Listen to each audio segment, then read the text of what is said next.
All right, we are live. Great. Hi everyone, I'm really excited to interview Erich Kotroczo. He's founder and CEO of Side, and he has co-founded multiple companies in AEC from scratch, including Side, which became Bootstrap seven-figure consulting and R&D business, and BIMspot.io, which became an award-winning SaaS BIM platform with multiple venture capital companies invested.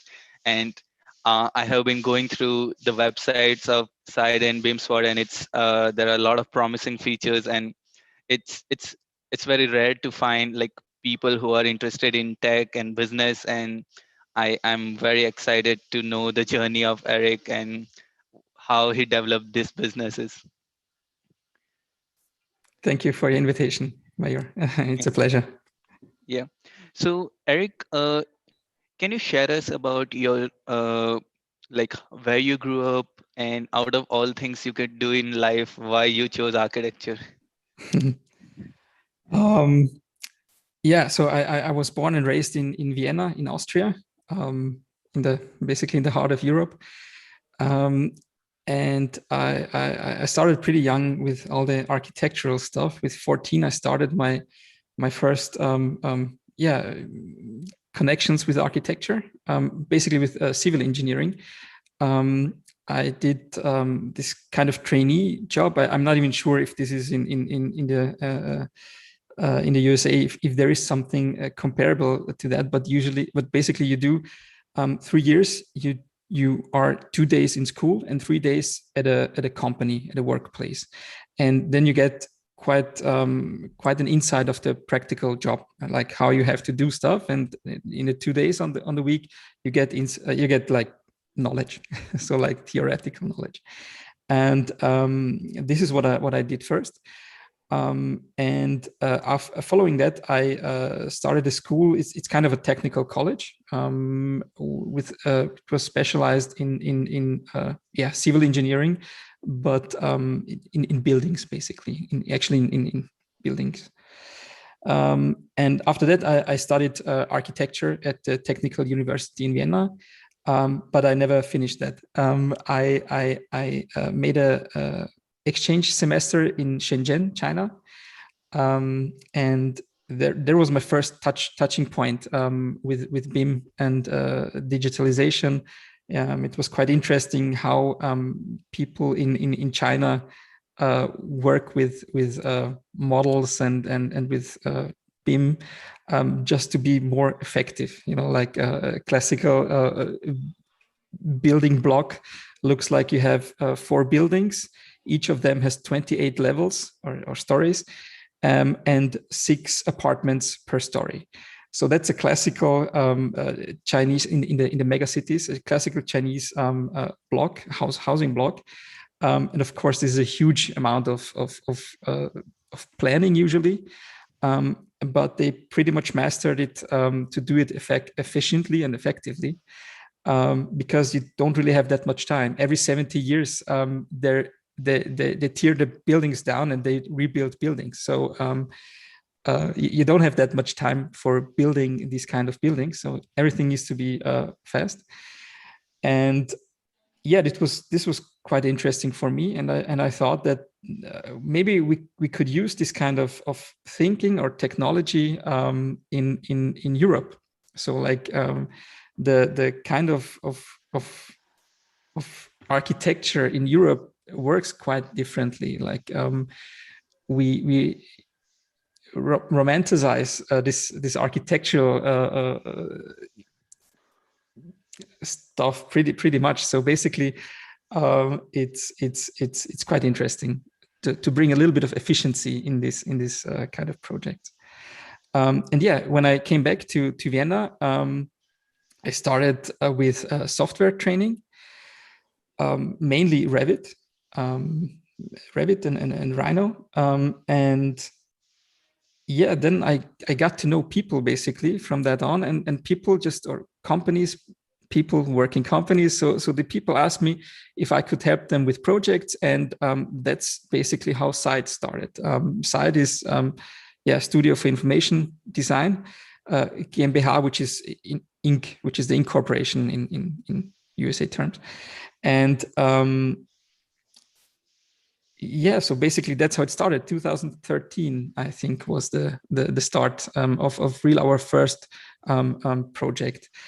And from then on, we grew our company. Like, yeah, we on our very top we were 18 people in our studio. Unfortunately, because of COVID, we are now around 10 people. So of course it hit all of us.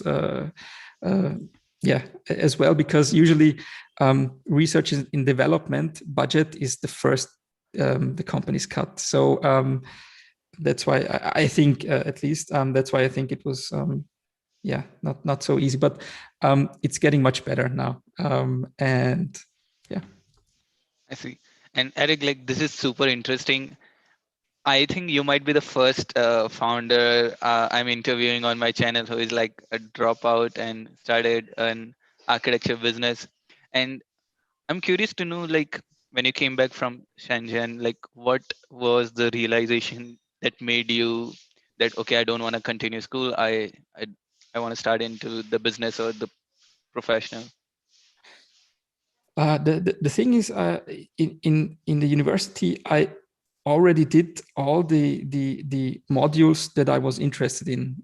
So basically, there were a lot of usually you have a lot of classes that or some classes that you're really not that interested in because I don't know, you have to learn a lot or you're simply not interested in the topic and so on. And basically I picked all the cherries out of the classes and I did them, which was fun. And you know, for university for me always used to be a laboratory. I was able to do stuff that in the real world I wasn't allowed to do.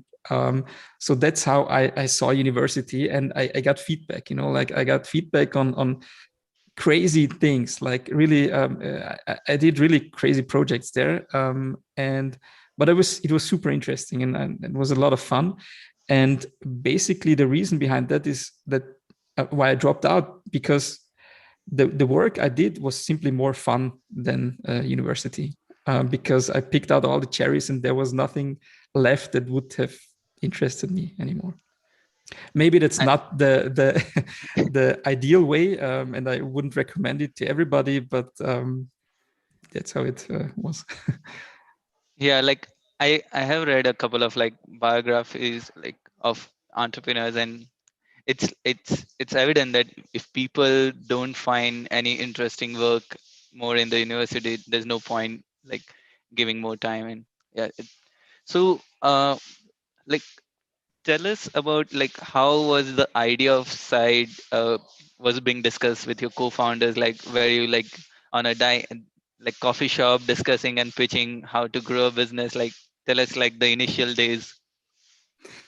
This would be great, but it wasn't like that. So it really grew organically. So the first milestone, let's say it like that, was really to people, or basically companies, asking for advice, asking for support, asking for trainings and stuff like that. So this was the first milestone where I kind of understood, okay, there's a need for that in the market, and there must be a way to create services or products that people understand, people can read through, and they can basically order it. And the second milestone was 2016, where yeah, a second shareholder basically joined side. This was Christoph. And Christoph, I knew from our basically my first project. It was not really the first, but the first bigger project. It was UMTC headquarters. UMTC is kind of the automobile club in Austria. So it's like a huge building with a lot of typology inside. And he was there like project leader on the architectural side. And yeah, we were really like interested in the same stuff. And then he joined basically Side. And this was another huge growth for Side, because his whole network and everything just came to Side, and this was really, really interesting. because he also knew these people who are like really fortunate thinking and thinking about technology and how we can do things simply better. And yeah, this was the second milestone. And yeah, then basically BIMspot started. We got a call from i5 Invest, which are like they are helping growing startups basically. And Marcus Wagner called us and asked if we would be able to create a product. So basically to create our services, to create a product instead of our services, or yeah. And yeah, that's basically what we did with BIMspot. And then we started BIMspot. BIMspot, I mean, I think the main idea of BIMspot would be to eliminate all the services that you need. You know, like you have a product and you use the product, so you don't need the service like BIM management, BIM coordination, this kind of stuff. Ideally, you have a product that does all this for you. And this is like the really high vision, I think, for BIMspot. But you would need to talk to Christoph if you would be more interested in BIMspot. But this was basically the idea to get all the information, all the data from every stakeholder, collect it centrally, create a single point of truth, and work with this data. And that's basically where BIMspot is heading to. And this is basically where Christoph and I separated. So he was focusing on BIMspot full time, and I was focusing on Side, because at the very beginning we started to be both like focusing on BIMspot and on Side, and this didn't really work out pretty good because both didn't have full time commitment, and so we decided basically to each have its own focus on the company. And yeah, that's how that worked. I see. I was about to ask, like in maybe like around 2018 when you were just starting out BIMspot, you were also managing sites. So like what was your time management strategy? Like how was your day looking like? It was really hard because we tried to get a team member into management. And you know, if you manage a company, that's totally different than working with models. You know, like that's totally from the it's really something else. And people need to like these kind of things, otherwise they will not succeed in that. And it's really hard to pick someone from the team who were doing really different things in the company.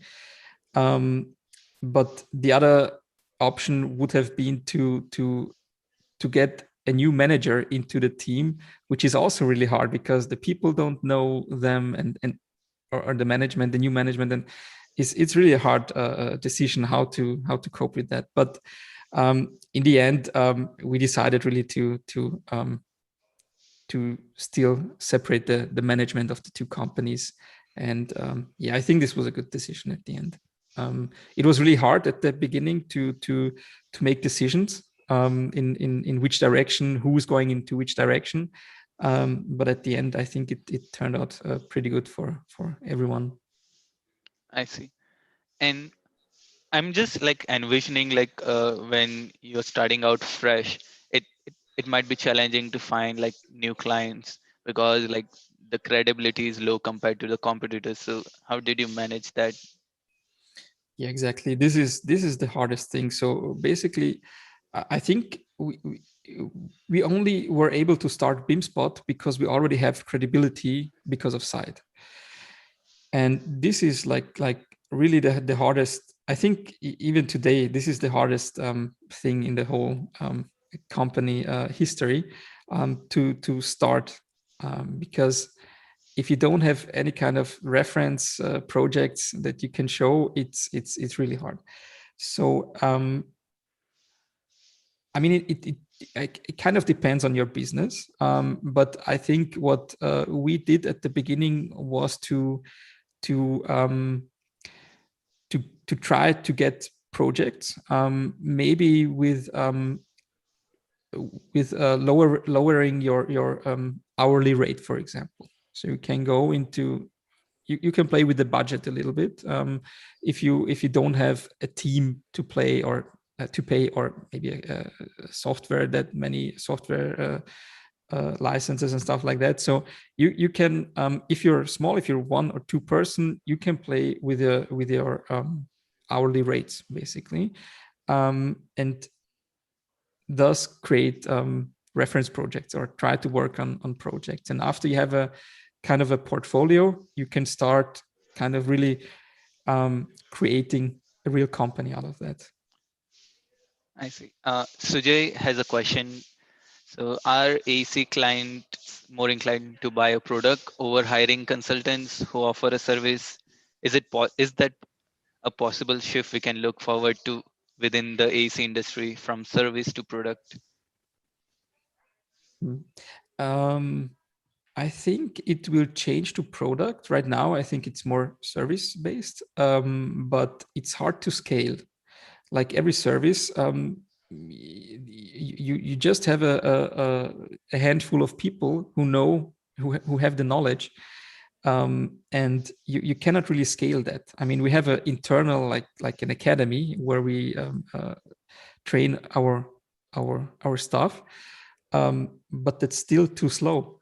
Like it's still this knowledge transfer is still too slow. So I think there will be companies just like BIMspot, who create a product where scalability isn't an issue anymore, or won't be an issue.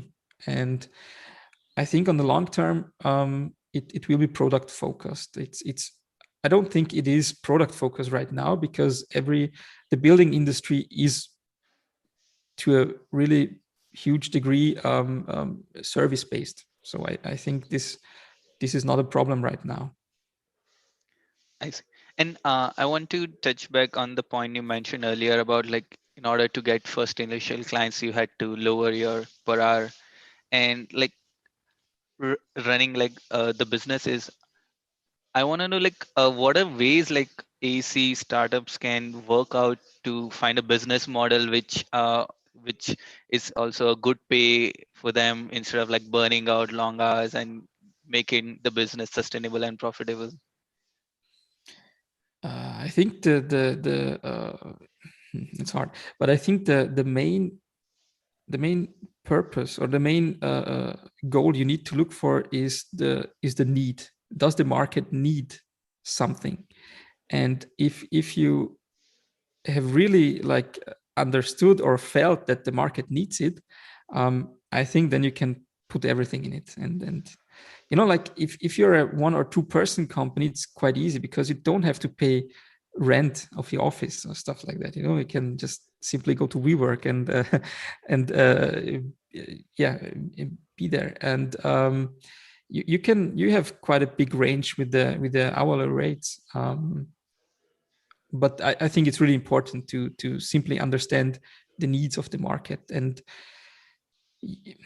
I think most of the companies who start, or most of the startups who really start, they just think they discovered a need, but a lot of them are not really a need. And I think sometimes it's even, I mean, these are, I think, the unicorns, because then people don't really know they have the need, but if they see the product, they understand they have the need, like, and then you had Uber, for example, and stuff like that. So I think that's the other way around. But for this, I don't know, but I think for this you need to be, you have a, I don't know what's the magic behind that. I see. Yeah, and I I'm wondering, like, how was your transition from like architecture to tech to business? Like, was business natural to you, or you had to read from books or do some training to learn the business aspect? Actually, I started when I was around 20 years old with my first company. um, I worked, yeah, day to day in an architectural office, and I was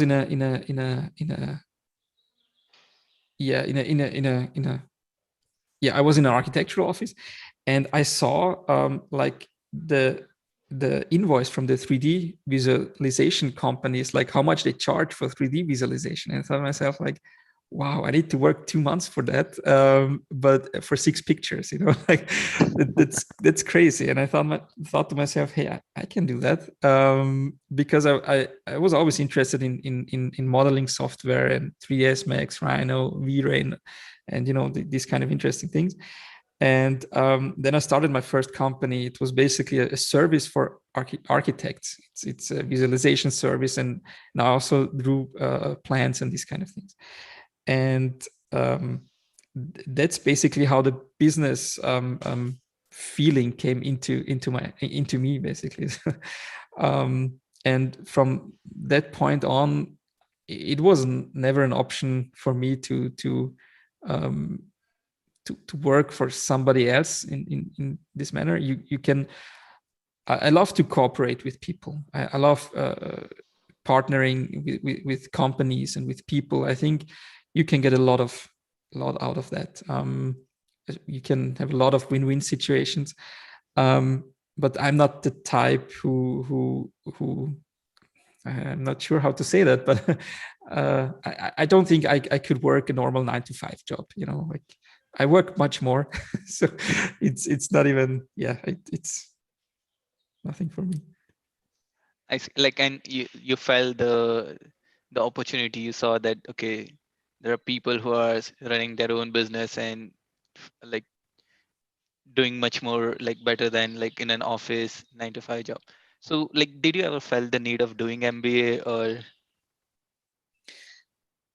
No, not really. I think in Austria it's even a little bit more different than in the rest of the world, because like I don't know, but we have in Austria there is a book, like I don't know, like 100 pages, where you have only titles listed up. So you can have a lot of titles. So for example, if you work for the government more than 10 years, then you get a title. Like it's a title that you didn't really learn anything, but you simply just stay there. And also like the MBA is also a title, for example, or MSc or whatnot. And I was never the person who really cares about these kind of things.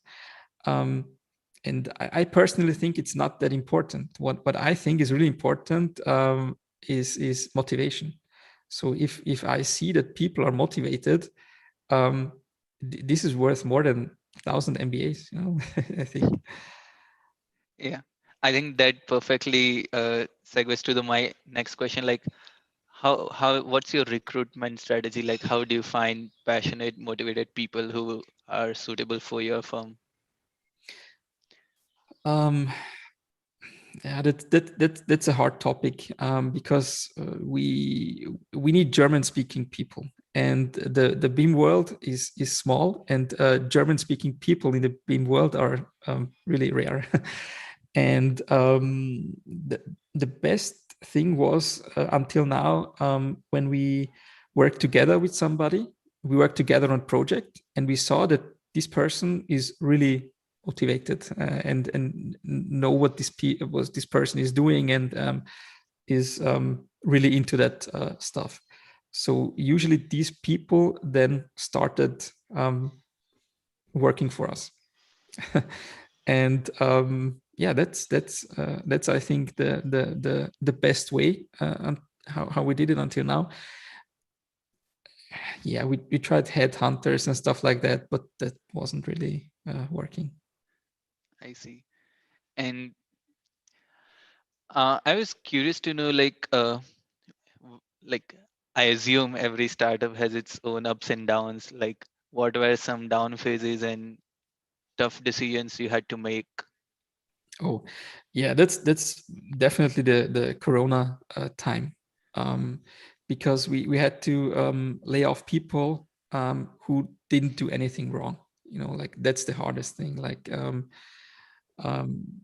we put a lot of effort into the people so that they come work for us. we learned a lot together. Like we didn't teach them, we just learned together as a team a lot.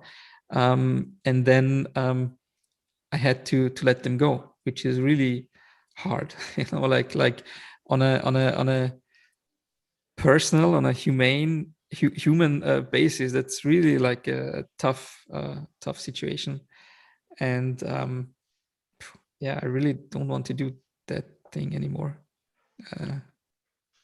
Yeah, I can only understand, because like there are like hard choices of, okay, if I don't do this, the business will be closed in couple of months. If I do this, like those are my friends or like family members in a company. So it's a Yeah, tough exactly, job. exactly. I mean, they made Side what it is today. You know, these people, and yeah, it's really hard. It's really hard. But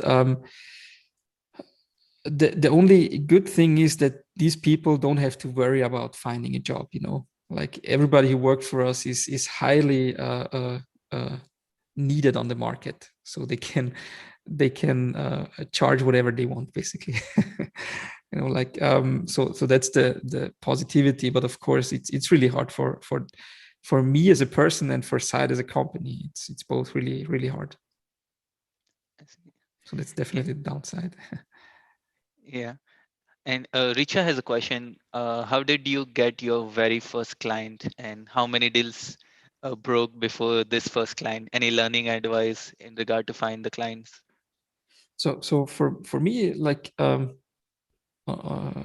very first client, I as I said, I started with a software training company. So I worked for the software training company, but more like a freelancer.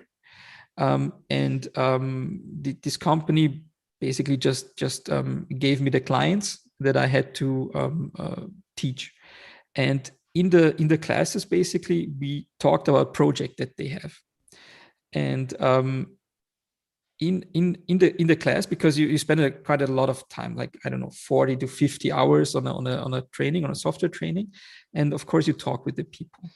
And after a couple of hours, couple of times, couple of classes, um, people started asking if I could come in their office and take a look at the project because they have some questions on the project. And then I did that. And then that's how it started. I went to the office, I looked at it, and they said, "Oh, great, thanks for the help." And the next time they asked, I charged for that, basically. And that's really how it started. Got it. And So maybe I would suggest that you look for a, a job which is more like an opportunity to meet new people that you that could be your clients. I see. And like maybe also like conferences or other events where there are potential like Yeah, I clients. think for conferences you have to be a special type. I'm not that open guy, and it's hard for me, for example, to go to a table where there are people around and just talk to them. That's hard for me. But of course, if you're the type of person, I think that's a great opportunity. Yeah. Got it. And like I was reading like a book like 0 to 1, where like many startups have this phase like 0 to 1 where they start from scratch and reach at a particular level, and then 1 to 10 where they scale. So can you share us about like those 0 to 1 and 1 to 10 aspect of side? Hmm. I think 0 to 1 was really from 2013 to 2016, where we had to figure out the product or the service that we were yeah, that we were creating. And from 2016 we really had to scale up, basically. So this was our 0 to 1 and 1 to 10 moment, I think. Yeah. Got it. And like, is there anything during that process you wish you would have done differently? um yeah, maybe we had one very big project, um and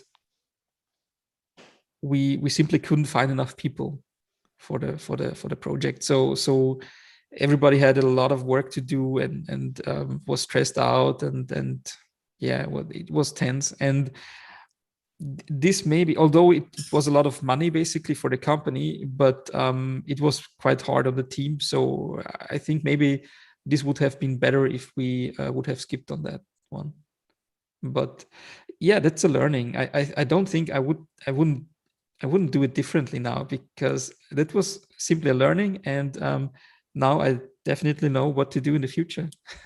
Like this is absolutely a learning curve. I see. So Yeah, and also I feel like sometimes when we overcommit, we get to know our limits. That okay, this is how much we can do in the time frame. So exactly.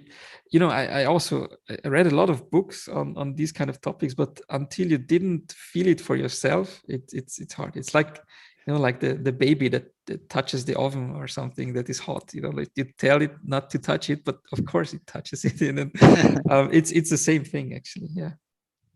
I see. Sujay has a question like, how do you keep the framework for an AC based product universal, given the fact that architecture is a highly creative field and projects vary across the board? Like, do you face any similar challenges while developing BIM Spot? Yeah, I think that's the hardest thing for a product, because there are a lot of different types of projects. Like you have airports, you have housing and office and everything in between. But your product needs to work on all of that, and this is kind of easier if you have a service. If you're a service-based company, because you can always change little things or change things a little bit, and then it works for the project. We of course have always a baseline, a base where we put our work on, or we create our strategy papers and things like that. So this is much easier for a service company than for a product company. God, I have one like fun question. So, like many times I hear people say that the B or C graders start a company and the A graders in school like work for them. So, what are your thoughts on like, uh, first of all, is that true for your case? And second, like, uh, how can students be well prepared for the profession? To be honest, I never asked the team what kind of grades they got, because I'm not interested in that. But but I was never an A B student, so um, it's I don't think it matters, because school prepares you for something else. School prepares you for a wide range of knowledge, and not a specific thing. And if you create a company, or if you manage a company, you are very, very specific on your products, on your services. And yeah, I think school just doesn't prepare you for that in general. But God. I'm not saying that school. I'm not saying that school is bad for you or anything. Like it's really important to get a basic knowledge, but I think people should follow their interests. Like that's hard. Like when you're 14, 15, 16, you need to decide basically what's your life gonna be the next 30, 40 years, and that's really hard. So yeah, I think people should just um, go and pursue their interests. Yeah, and On this, I would like to ask a small question. Am I audible? yeah. Yes, sure. Yeah, sorry. I thought I just lost the connection. Yeah. So, it's a very personal question. Like you are saying that when we are trying to figure out a service or something, we narrow down to something very specific. And now, when we are narrowing that down to that specific thing, don't you feel that you're losing out some more opportunities or trying something new? Like, don't you have the urge of trying something very very new or futuristic or something different, like out of the league what you're currently doing? Do you feel that? Yes, absolutely. But I think you always have to take care, like what you communicate as a company to the outside, to your clients, to your possible clients, and what you do internally. So we internally talk completely different than we talk to our clients, for example. Like, because if we would talk to our clients like we talk internally at the company, people would think we are crazy, like like what autonomic or self-driving cars and rockets flying to Mars, like people would think we are crazy. They wouldn't think that we can really help them in the real world, in the now. And we internally we work on really different things, basically. So we really try to see like a building information as a central hub, as a central spot. And from this central spot we can do so many things, like this revolutionizes really everything that we can just come up with. And we try to build, to build on that. So but this we don't really communicate that to our clients, especially not at the very beginning when we get to know them. If we are in the project, then we of course we put in sometimes some of our crazy ideas. Sometimes it works, sometimes not. So that's really it. We really need to take care, because especially we are kind of a young company. We are young people in the studio, and we often have to deal with people that already work 40 years in the business. Like how should how can a 25-year-old person explain something to a 55-year-old person who works like for a long time in the business, like. So we have to take care of our communication. We really need to be precise on things. Yeah, I think that's a quite interesting point where like sometimes I also observe like a gap where the ways how young people in the profession think versus the relatively old people. So what, like, if you can share like what are some communication strategies which worked for you guys? Like uh I know like there are basic like verbal PowerPoint or email conversation, but like if you can elaborate on that. So I think the best thing that we do for understanding what we do is we have a so-called Bim workshop, which is basically a day, which is quite inexpensive. Really, it's we don't make money on that. It's really just that we can do that. We invite our potential clients into our lab, and we show them like a whole day what the possibilities are. So we really start with creating a point cloud. So we have a Leica BLK to go, this kind of point cloud scanner, and we go through the building, and we show them how a point cloud looks like. Then we show them how you recreate a model from the point cloud, and then we show them how architecture, structure, and MEP works together on different models. So we have, I mean, you cannot see it, but we have a lot of displays here, and we show them this display is architect, this display is structure, this display is MEP, and how they work together. Then after that, we go into calculation, like how you can calculate the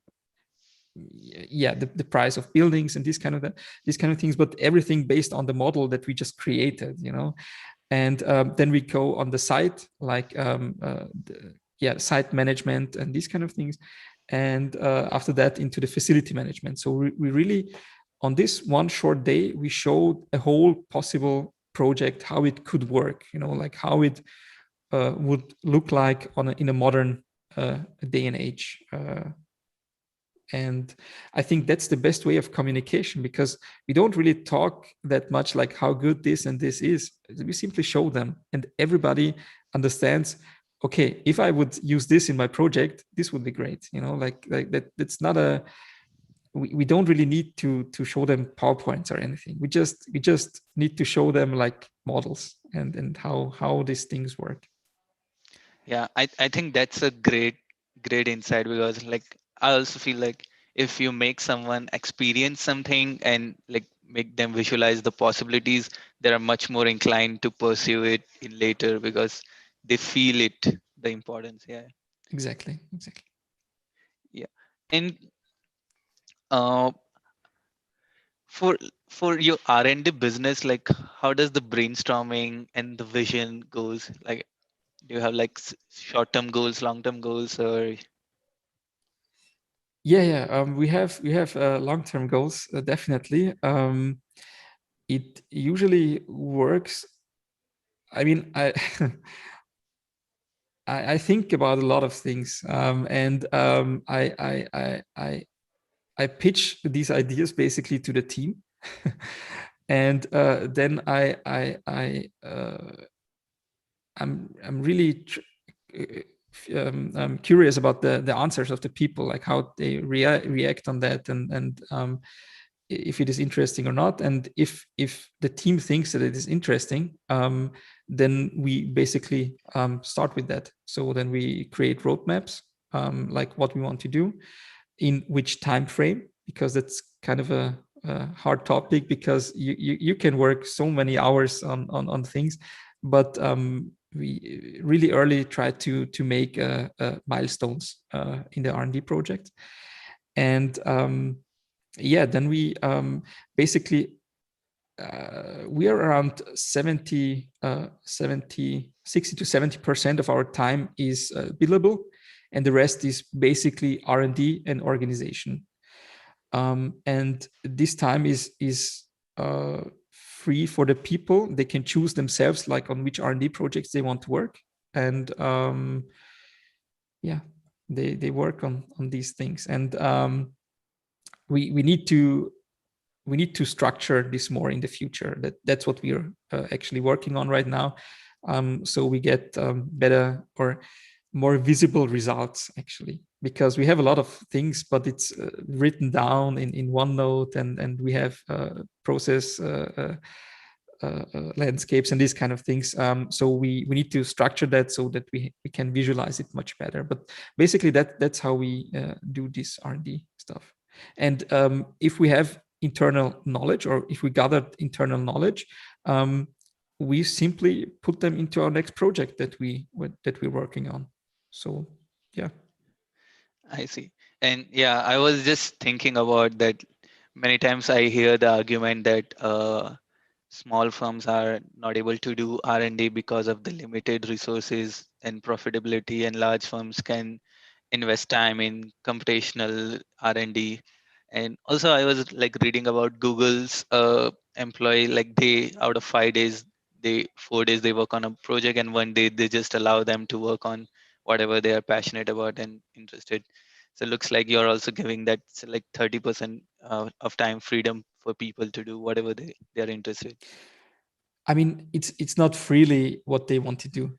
It's really it's coordinated. So like they don't. It's not free like at Google. I mean, I don't know how free it is at Google, but they couldn't work on an email program, for example, because this wouldn't help directly our company. But they are allowed to choose from the R&D projects on which one they want to work. So it's not that free, basically, but yeah. Yeah, Does somewhat it? free. Go ahead, Richa. Yeah, so I was asking, like, has it ever happened that you are very excited about something, that we should do this and that, and but your company is like other people are not supporting, like they're like, no, it won't work. So how did you manage that situation, and yeah, that gap Um, internally?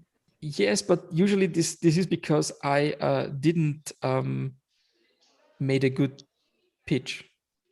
I didn't make a good pitch. I think I didn't explain the the idea or the problem good enough so that the people don't like the idea. So I think it's yeah, but of course it happens. That's simply it's not interesting for the people. This is, it happens. Yeah, of course. But then we don't really do it. Then it's I mean, the thing is, I think research projects work only if the people are interested in doing that. Otherwise, it makes no sense to spend company resources on that if the people are not motivated for the R&D topic. So yeah, I always try to create topics that are interesting for the people. Awesome. And like, how do you keep up with the trends and research work in the space? Like, there are all like so many things currently going on with different startups trying different things. We try to not work in every direction, but we try to work on prototype projects. So if you have a housing project, for example, this follows a process, like how it's done, and usually inside of this project, we pick out a process and then we completely redesign it, like these kind of things. And then it's not that abstract, so we can always then place it into our real life projects. Got it. And like, I was reading like side is on the description, like it's bootstrap. So one thing I have noticed is many times for startups, if they don't have sufficient funds, they take like get initial investment, and those investors drive some of the uh, problem statement and also the services. So like, what do you recommend, like how much money or resources one should save up for bootstrapping, like survive for 6 months or a year on their personal savings? Like, As I said, it was really organic, how we grew. So basically, Side was profitable from the first day, but also, of course, because we as founders back then, like if I consider Christoph also a founder in the Side milestone, we didn't pay us that much money in these days. So of course the company was profitable, but not, I don't know, like not to an extent that we could live like awesome from this money, like I think you can I think it's hard to save up money and then start. I think it's always easier to have projects or contracts where there's money where you can expect money in the near future. So let's say, like, you have a contract in 3 months, in 6 months, and 7 months, you will get money. And I think that's much better than saving up money and then just go in. At the very beginning, it's really hard because, of course, you need to live. You need to pay rent. You need to eat and these kind of things. So usually, you need to work a normal day-to-day job, and then next to the job, you usually need to start something, or at least I would recommend that, because then you are not. Yeah, you can work freely, much more freely, and don't need to do work that you don't want to do. Like, like that's also a hard thing to understand, that sometimes you get offers that you really shouldn't do. got it. And I think you might have already like given a hint for the answer of this questions when you said you would work more from 9 to 5, but I still want to ask this. So, do you believe in work-life balance? Yeah, but I think my definition of work-life balance is a little bit different than from other people's, because the thing I do is my life. Like that's what I enjoy doing. I'm not enjoying sitting in front of the TV and do nothing. I'm really interested in these things that I do, and that's my hobby basically. And that's so interesting for me that I do it more than 8 hours a day, and I don't even look how much hours I work, because it's not really work, it's like interesting things that I do. For That's me really cool. personally, like it's, yeah. Yeah, I think like if you enjoy doing stuff what you're interested, you just lose track of time. Yeah, exactly. Yeah. And during your initial years from, let's say, around 2015, initial years of Side, were you able to take like vacations or a break, or it was like grind for a long time? Yeah, we always try to manage to go on vacation, because as I said, with Christoph, we were two managing partners basically, and one of us was always there, and the other one could go on vacation. And yeah, this is kind of important, that if you don't want, I mean, for me, again, um, there are times that I simply just don't want to work or to pursue my hobby, and then I really need to be able to go on vacation, and it's 2, 3, 4 weeks, and this is always something that I really want to do, and it costs a lot sometimes, because it's not just my money that I get from the company, but also maybe losing projects that while I'm on vacation, I am not on acquisition, so I cannot get new projects. So this can be Your really hourly expensive. rate. Exactly, the hourly rate. Yeah, this can be really expensive. So, but it's worth, because you need to calm down a little bit and work on something else, or not work at all. Just let me switch my light on. Yeah, just give me Yeah. a second.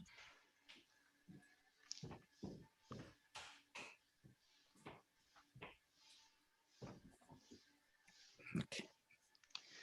Okay. I think your camera is, oh yeah, it's in Yeah. focus now. Yeah. Awesome. And I think like I just have few more questions left. So are there like any suggestions for books which were impactful, or you highly recommend people who are in this space? Hmm. Let me check. I mean, I love Audible. So nearly everything I would read, I hear on Audible. Um, and yeah, let's see.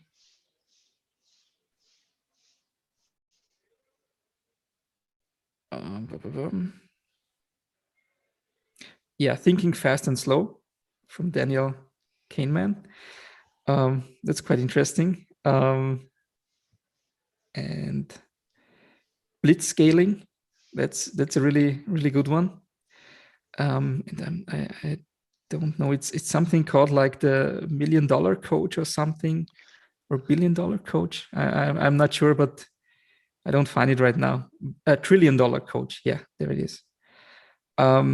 That's really a very interesting book. Definitely a must read. Is it the one like who was like a basketball coach and then mentored Google and a lot of like even Steve Yeah, Jobs, I think it was a Bill football Campbell? coach. Yeah, yeah, Yeah, yeah. yeah, yeah. I think he was a football coach. And yeah, he was then coaching basically the big CEOs of Silicon Valley. It's really interesting, like um, how a human can be that compelling or interesting that nearly every CEO wants to spend time with him. It's really interesting. Yeah. Yeah. Thanks a lot for for those recommendations. Sure. Uh, what's coming next for Side? Like in next 3 years, how do you envision it? We're looking for partners right now. We have a lot of ideas inside of Side, and we really are just looking for partners right now who understand our vision and are interested in the outcomings of the of our endeavor. And yeah, that's basically what we are working on right now, and we want to focus more on R&D. We will in the near future, we will I mean I will basically give up the management function inside, and we'll focus solely on the R&D projects. So that's a big thing that's coming up for Side, but these are the next 1 to 2 years that we're focusing on. I see. And like Sujay has a question, like what are some gaps you find in BIM or AEC that you hope to see like address in the following years? Yeah, Big BIM, or the problem with the IFC basically. I think in the near future there will be something like you have an IFC server, like a Revit server, but software independent. So basically you can connect with Archicad, Rplan, Revit, and work on this IFC server. And I think this will pop up in the near future. This will be a huge step for all of us, I think. I see. And I ask this sometimes, like anything that frustrates you the most in AEC?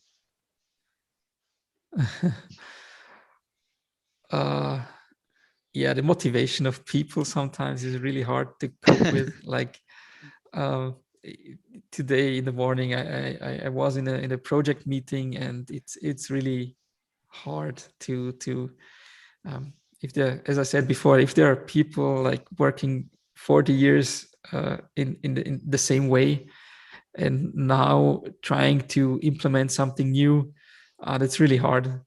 That's much easier to work with people who are fresh from the university, you know, like everyone's driven, everyone wants to learn new things, to create models. And yeah, this is really frustrating that people don't see or don't want to see the benefits of a single point of truth. And all the negativity, you know, like people that are saying like that's not possible and it will never work and these kind of things. And yeah, if you think like that, of course it will never work, you know. Like I think we need to be much more optimistic and learn from our failures.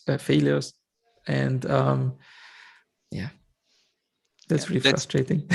that's a really good point. Like so, maybe one should always like surround themselves with a bit of young people, so they are always like pushing and keeping motivated.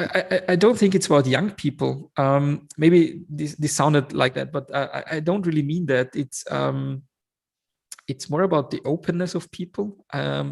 We have clients that are really close to 60 years, and they do their model coordination themselves, you know, like that's really, really interesting to see this kind of people, that they work their whole life in a very different way, and now they're doing model checks in Solibri, for example, and that's really fascinating. And I hope I will be like that when I'm in that age, because I think that's really a good thing to do. Yeah. I see.